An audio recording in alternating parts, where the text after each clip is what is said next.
welcome to Chetan Bharat Learning. Let's continue with our chapter. Soaps and detergents जो हमारा इस chapter का last topic है. Soaps अभी हमने क्या बात करी थी? They are the sodium salts of carboxylic acids. तो अब इसी के लिए एक एक्टिविटी है.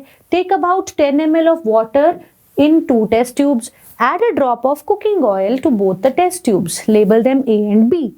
Now to test tube B, add a few drops of soap solution. Now shake both the test tubes vigorously. Can you see oil and water layers separately in both the test tubes immediately after you stop shaking them? Leave the test tubes undisturbed for some time and observe. Does the oil layer separate out? In which test tube does this happen first? तो किसमें पहले होगा? जहां पर आपने soap add कर दिया है वहां पर क्या होगा? ये एक्टिविटी क्या डेमोन्स्ट्रेट करती है? That the effect of soap is cleaning. Most of the dirt जो हमारे कपड़ों पर गंदगी डर्ट डस्ट लग जाती है ऑयली नेचर में है and the oils do not dissolve in water. अब सोप क्या है? सोप्स आर, यहां से डेफिनेशन आ जाएगी, सोडियम और potassium salts of long chain carboxylic acids. और इसी तरह इसके दो हिस्से हो जाते हैं. सोप के दो पार्ट्स हैं. एक होता है ionic end of soap which interacts with water, जो कि सोडियम एंड है, आयोनिक एंड है. दूसरी जो टेल है दिस इज हाइड्रोफोबिक. तो ये क्या है? ये वाटर रिपेलिंग है, right? So the soap molecules thus form structures called as micelles. जैसे ही सेंटर में ऑयल ड्रॉपलेट देख रहे हो आप, उसके साथ हाइड्रोफोबिक टेल जुड़ जाएगी, ये वाला पार्ट. और जो हाइड्रोफिलिक पार्ट है यानी कि जो आयोनिक पार्ट है वो पानी में रहेगा, बाहर फेस करेगा. So the soap micelle is formed. इसे बोलेंगे मिसल फॉर्मेशन. इस पर क्वेश्चन पूछा जाता है पेपर में मिसल फॉर्मेशन पर. What are micelles, how are they formed? तो आप सोप का स्ट्रक्चर ड्रॉ करेंगे और मिसल फॉर्मेशन बताएंगे. सो जैसे ही डर्ट के साथ ये मिसल बन जाता है, जब हम पानी डालेंगे तो अलॉन्ग विद द सोप ये डर्ट मॉलिक्यूल्स भी वॉश ऑफ हो जाते हैं और यही है क्लीनिंग एक्शन ऑफ सोप्स.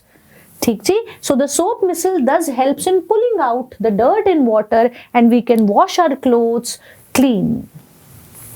ठीक जी. सो मिसल जो है वो उसका स्ट्रक्चर आप ड्रॉ करना देखेंगे. मिसल्स क्या है? दीज आर सोप्स और molecules in which two ends have different properties. One of them interacts with water which is this ionic part, while the other end is hydrophobic which interacts with the dirt particles. So when the soap is applied on the surface, the hydrophobic part attaches to the dirt particle and the part which is soluble in water will align itself towards the surface of water. So the ionic end in water and the hydrocarbon tail protruding out of water. Inside water, micelle formation हो जाएगी. These molecules have a unique orientation that keep the hydrocarbon portion out of the water.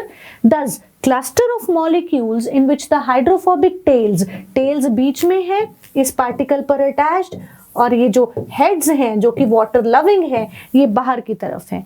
This formation is called as a micelle. A micelle, soap is in the form of micelle, is able to clean since the oily dirt is to be collected in the center of the micelle particle. So these micelles stay in solution as a colloid and will not come together to precipitate. दोबारा से नहीं मिल जाएंगे, ठीक? Because of ion repulsion, क्योंकि इनके यहाँ पर आयनिक part है. तो ये ऐसा नहीं होगा कि वापस जो है पड़ा रहेगा तो वहीं पे घुल जाएंगे. No, they will remain separate. And once the dirt is suspended by the micelles, it is easily rinsed away. The soap micelles are large enough to scatter light, hence a soap solution appears cloudy. Cloudy दिखता है हमेशा एक soap solution. ठीक. तो solutions वाला chapter तो हमने पहले भी 9th क्लास में पढ़ा हुआ है.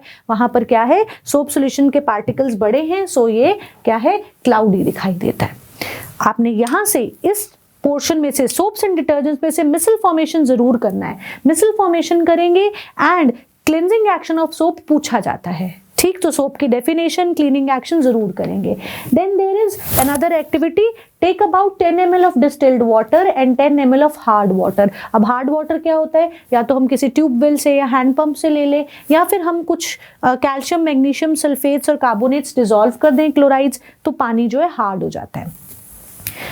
Add a few drops of soap solution to both, दोनों को अच्छे से शेक करेंगे, देखिए किसमें फोम ज़्यादा बनती है और किसमें आपको वाइट कर्डी प्रेसिपिटेट्स, दही जैसे फटे फटे से जो प्रेसिपिटेट्स हैं वो दिखाई देंगे।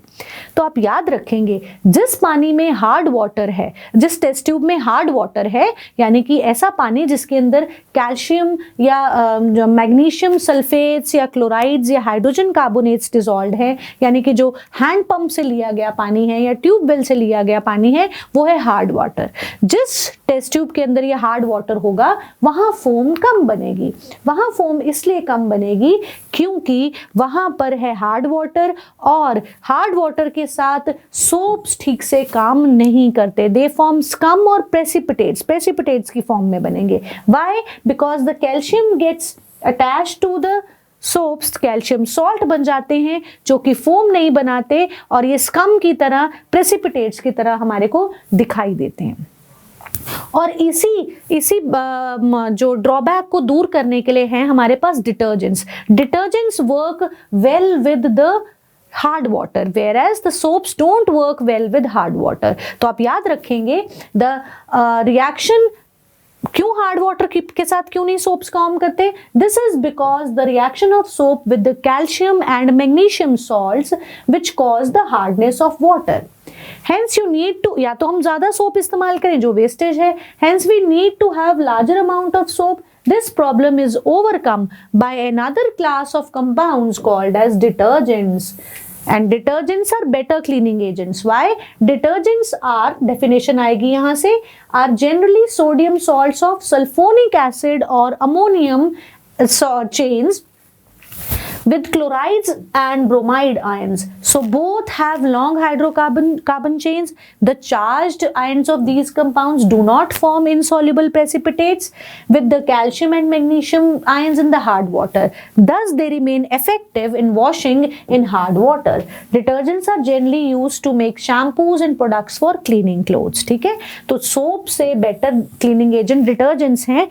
क्यों हैं? क्योंकि सोप्स के साथ, सोप्स आर नॉट सोडियम और potassium salts, rather they are the sodium salts of sulphonic acid और अमोनियम सॉल्ट्स विद क्लोराइड्स और ब्रोमाइड आयन। तो कैल्शियम मैग्नीशियम जो है इनके साथ सोप के साथ जहां वो प्रेसिपिटेट्स बनाता है हार्ड वाटर वाला, वो डिटर्जेंट्स में अच्छे से काम करता है। तो डिटर्जेंट्स की डेफिनेशन आपको याद होनी चाहिए। These are sodium salts of ammonium of sulphonic acid, SO3Na होता है। तो यहां पर क्या होगा? SO3Na, यानी कि sulphonic acid, sodium salts of sulphonic acid groups हैं, या अमोनियम सॉल्ट्स होंगे। ठीक है जी, अमोनियम सॉल्ट्स होंगे जो कि क्लोराइड्स और ब्रोमाइड्स के साथ होंगे। So they work well in what? In hard water. तो जनरली पेपर में क्वेश्चन पूछा जाता है if there is hard water, तो हार्डनेस किस वजह से है, और अगर हार्ड वाटर में वॉशिंग करनी है तो हम सोप से क्यों नहीं करते? क्योंकि हार्ड वाटर के कैल्शियम और मैग्नीशियम सॉल्ट्स सोप के साथ स्कम बना देते हैं, प्रेसिपिटेट्स बना देते हैं। वेयर एज डिटर्जेंट्स में ऐसा नहीं होता। Detergents are the sodium salts of sulphonic acids, या अमोनियम के साथ है, इनके साथ क्लोरीन और ब्रोमीन है। तो यहाँ पर हार्ड वाटर में ये बेटर वर्क करते हैं, they do not form the precipitates. तो हमारे पास इस चैप्टर में सोप्स एंड डिटर्जेंट्स के साथ हमारा लास्ट टॉपिक इस चैप्टर का खत्म होता है। बट ये चैप्टर आपके एग्जाम पॉइंट ऑफ व्यू से बहुत इंपॉर्टेंट है। यहाँ से नॉमेनक्लेचर पूछा जाता है आपसे, soaps and detergents, and side by side ethanol और हमारे पास एसिटिक एसिड की प्रॉपर्टीज बहुत इंपॉर्टेंट है। तो प्लीज इस चैप्टर को बहुत अच्छे से रिवाइज कीजिएगा, एंड आई होप आपको ये चैप्टर अच्छे से समझ आया है। Thank you.